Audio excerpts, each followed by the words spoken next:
We're gonna take this and we're actually gonna make less profits, but we're gonna keep the customers we have. Your revenue is more than what your expenses are. In paying off that debt, you're technically in profit. I got a loan, I put money into it, and then I made all this money. I spent a ton of money and it still failed. And I'm still continuing to grind and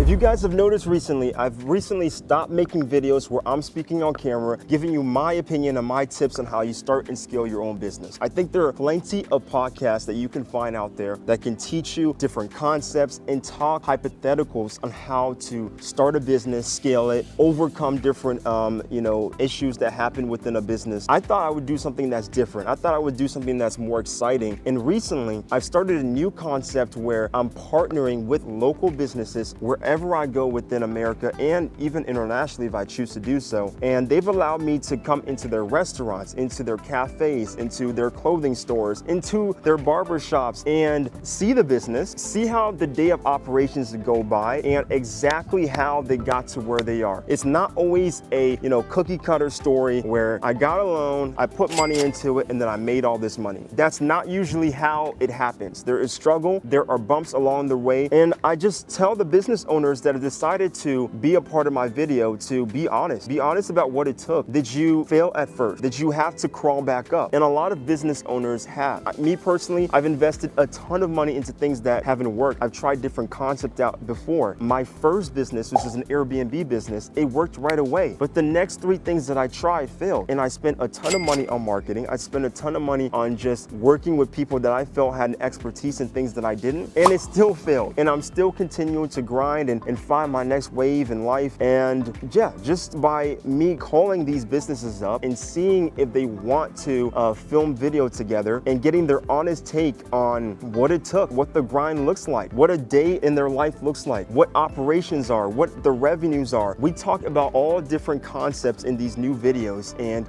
they're already posted. I'm posting videos every single week trying to connect with business owners. And it's a really cool way to do it because not a lot of people get the behind the scenes. Sure, there are people who do reviews all the time. We see people with food reviews. They try delicious food. They tell you their honest opinion about how the food tastes. And we also have certain channels. They have podcasts where they sit down. They talk about the numbers to get started, their expenses, their expected revenue, their tough parts about hiring and firing. But how many channels do we know do a concept of both, where they're not just talking about it, but they're showing you, they're showcasing their actual stores. Every single person that appears on my channel are verified. Actual business owners that operate today and that's showing you how they did it. And it's not just one size fits all. And that's what the cool thing is. And I'm gonna go over a few of the businesses that I have done reviews with, that I've done videos with, that have invited me inside of their shops and what stood out to me, their mentality, what their expenses are and how they got to where they are today in life. We're gonna first start off with Alex, who is the owner of Burgermeister right here in Miami. Burgermeister is a burger shop. It sells high quality ingredients and high quality burgers. I tried it. The burger is delicious. I'm not just saying it. He talks about the different types of meats that he puts within his burger. He talks about the fact that, he has a local bakery that makes all of their buns and they source it. They bring it to them every single week. And that's how they get their buns. It's great quality ingredients. And even though their prices have increased since COVID, the cost of meat is going up. The cost of bread is going up. They've decided to only add the pricing by a little bit, but they're actually taking a majority of the cost on themselves. So they've chosen the aspect or the perspective of, we're gonna take this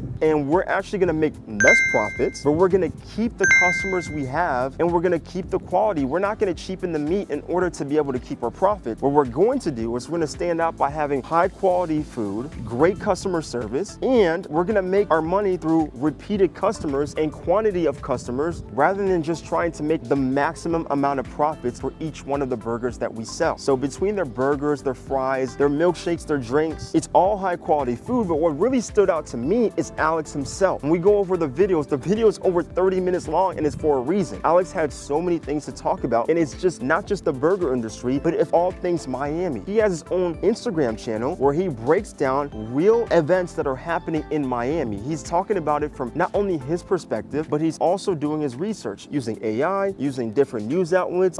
He's talking about facts and he's leaving leaving it open for the community at large to decide whether they agree or not, or whether they're gonna form their own opinion, essentially. The weird thing is, I found his channel while I was in DC. I didn't even find his channel down here in Miami. So the over 80,000 followers I believe he has right now and growing are not just locals in Miami. They love his thought process. They love the fact that he's bringing them videos every single week about all the research that he's done. He's literally breaks down how for every single one of his videos, he spent 4 hours to make a video just so that he can talk 2 minutes on camera for his Instagram. The way that that applies is that the knowledge that he's gained on overall business affected how he moves with his business, right? So the knowledge that you learn about your community, as far as, you know, who are the politicians? What rules and policies are they enacting? Because those policies are going to affect your business. Like, how long can you serve? What are the taxes going to come in with your business? All these different things. Recently, he posted a video about how the government was trying to have him remove the flags from his store. They were saying that it was against ordinances, and he was able to contact people within his own community that were a part of the government and knew the right people in order for that to get taken down, so that he didn't have to take down his flags, so that he was able to keep him up for his business, right? We're in the time right now where it's the World Cup season, so you're having people from all around the world come in. So it's things like that. It was really just enlightening to be able to listen to someone who has not only so many opinions, but he's formed his opinions from facts, not just from making premeditated judgment on what he thinks should be going down in his own community. So Alex was a super interesting person to talk about too. And selfishly, part of the reason I started this channel, or with this new concept, is so that I get to meet business owners from all around the world that have their own trials and tribulations, that have their own success stories, and I'm able to network better, and I'm able to put a camera in front of that to capture their thought process so you guys can form your own as well. Now, the second person that I interviewed was someone from a florist company. Her name is Romina, and she owns a company called Abbott Florist, right? So Abbott Florist is a floral company. She actually was able to get that company from her father, right? So her father started the company over 36 years ago. So they've been in business since the 90s. They've been able to stay stable throughout all these years. And what I found really interesting with Romina is that the reason she's in business is not necessarily just because of her products. She mentioned the fact that, you know, you can get flowers from anywhere. You can get flowers at, you know, Walmart or Target or different grocery stores, because a lot of them are starting to incorporate that within their stores. Stands out with her is the fact that she's been able to form a community over all these years. She knows so many people within her own community, and she has worked with other businesses to be able to have free events to where they make flowers in the center of their times in their town center, and be able to give back to the community as well. And she does that because it makes an impact. And, you know, also it's good for business, because the more people she's able to connect with, the more people will actually come back when they have a special event going on with their lives. And these are repeated customers, whether it's somebody who has a graduation, somebody who's getting married, somebody who is going through a funeral. She said that she recently had a customer who passed away. Their kids contacted her to be able to supply them with the flowers that they need for the funeral. And this is just multi-generational. Obviously, the grandfather, when he was alive, he did business with her as well. So a lot of her business comes from two ways, and I found it really interesting. It comes from relationship that she's made and from events that she is able to curate. We're talking about weddings is one of her biggest form of events that she has.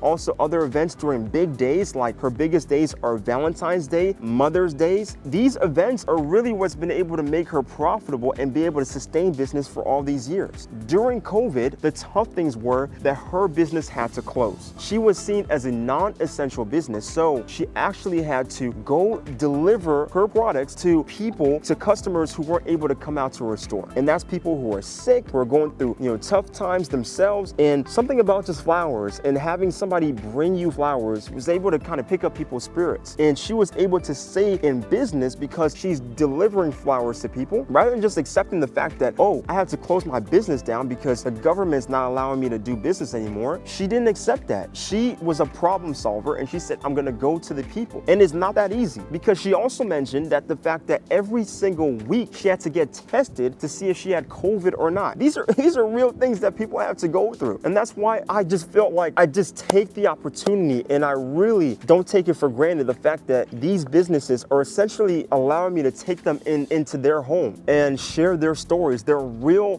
struggles that they have. Because if you know a business owner in your life, you know that entrepreneurs are like like this. Up, down, up, down, up, down. And hopefully it's like the stock market. It goes up, down, but it slowly is making an upward trigger. But sometimes that's not what is happening. Sometimes you're gonna have low months or low years, but it depends on, are you able to keep going? Can you prosper through hard time? And if I was to just tell you that through a camera, you would hear it, but it wouldn't really resonate with you, because I feel like just a discussion that you're having with your professor, right? Because what is the difference between me standing here telling you what you should do versus when you're in high school or college and your professor's telling you about how to start that business, how to overcome your fears, how to overcome certain rejections, right? But think about it. Your professor, he is where he's at because he does a lot of talking, but he doesn't do a lot of doing. Have you ever thought of the fact that there's so many professors who they're so knowledgeable. They know so many aspects of business, of what you shouldn't do, certain terminologies, who you should go to, but they're still stuck in the place that they are in life. And I believe a lot of times is because of a lack of actions. There's so many people who know more than me, but they might not be where I am in life because I'm willing to take those risks and I'm all about actions. I don't know all the terminology. I have forgotten probably 30% at least of what I've learned in college, but majority of my knowledge has come through just failing and getting back up, failing and getting back up. And that's life. Now, the third person I was able to interview recently this week, actually, or this past week, her name is Jasmine. And Jasmine owns a company called Matcha Edit, which is a coffee / matcha shop. Her story was probably the most interesting and least standard way of doing business that I've ever heard. She started off super young with no money, no experience, but somehow she now has multiple employees and a thriving business where she really sees a pathway to being able to open up stores across the country and make a real difference within her community. Jasmine's story is that she's always wanted to have her own coffee shop. She dreamed of it since she was 20 years old. And she said to herself that it was around the time that she turned 30 that she felt like, if I'm gonna make this happen, I gotta start right now. She had, a background of working at restaurants and, working as a sous chef and working in different parts of the cuisine industry, the restaurant industry, but she really wanted to start something of her own. She had somebody, a friend of ours, that I believe she mentioned had some type of a restaurant that allowed her to have a ghost kitchen. And who, for you guys who don't know what a ghost kitchen is, essentially is that you are able to set your address within somebody else's restaurant and operate kitchen within somebody else's store. And it's called the ghost kitchen because you don't have your own physical location. You're working within somebody else's space, or you're a mobile business that moves in a course of time. People have done it and it's super, popular now since COVID, because during COVID, so many businesses shut down that ghost kitchens were one of the only ways to be able to keep costs super low by maybe having less labor, having, a store that you don't have to pay a lease for every single month. And, she's coming from an aspect of, she went to college, she doesn't have a whole bunch of money, but she wants to operate a business. Her friend allowed her to operate her business within her restaurant. And it's just those small steps that she takes, not necessarily diving all the way in and taking that huge risk that could have had a massive loss, by the way, but slowly moving up to it. And the interesting thing with her is she's operating this business with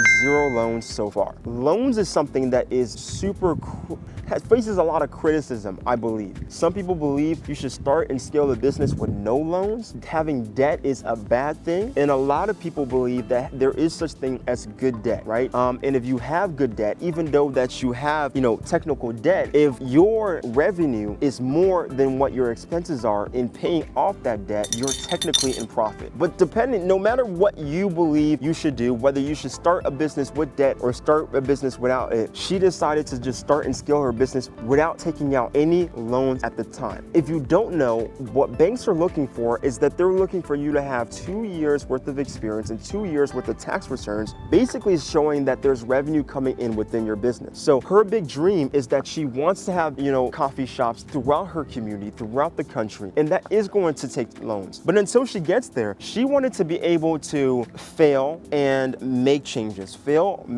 without having to have a ton of debt within her books. Currently, right now, she's a correction officer. Still to to this day. And in the beginning, she was actually using part of her salary to be able to pay the employees to operate the matcha shop while she was working her job as a correcting officer. But today, it's self-sustaining because of the community that she's being able to form. But where does she have her store? It's one of the most interesting things about what I've said so far. And I've used that word a lot lately. I realize her matcha shop is inside of a bookstore in what used to be a predominantly Black community that has been changed over the years into a community with many backgrounds. And the bookshop owner said, hey, look, we can allow you to set up your stand within our bookstore. All you have to do is pay us X amount of rent and do a certain amount of marketing, and we'll be able to allow you to pay significantly less rents than the market rate. And at the same time, you're able to have an address where you could put down on your website, on your Instagram, your TikTok, so that somewhere people have a place to actually come to so that you can make your sales and earn your money. So she doesn't have to take out loans or have these huge expenses on lease every single month. She can have physical location within somebody else's store, pay significantly less, and still benefit in the experiences that she learns and the issues she's able to overcome. Now, her marketing has predominantly come to TikTok. She's been able to pretty high level of following through TikTok, and is that community that has been able to support her to be able to pay for her expenses and be profitable recently. Now, throughout these 3 stories, I've learned so much. I'm hoping that you guys have been able to stick through this. If you like the concept of these videos, make sure to subscribe to this and watch the videos that I just talked about, because there's plenty more coming starting next week. So if you like this video, again, leave me a comment. What business have you always wanted to start? What is the reason that you haven't started so far? And do you guys enjoy this type of concept, this format of a video? Let me know in the comment section. I'll see you guys soon. Talking revenue.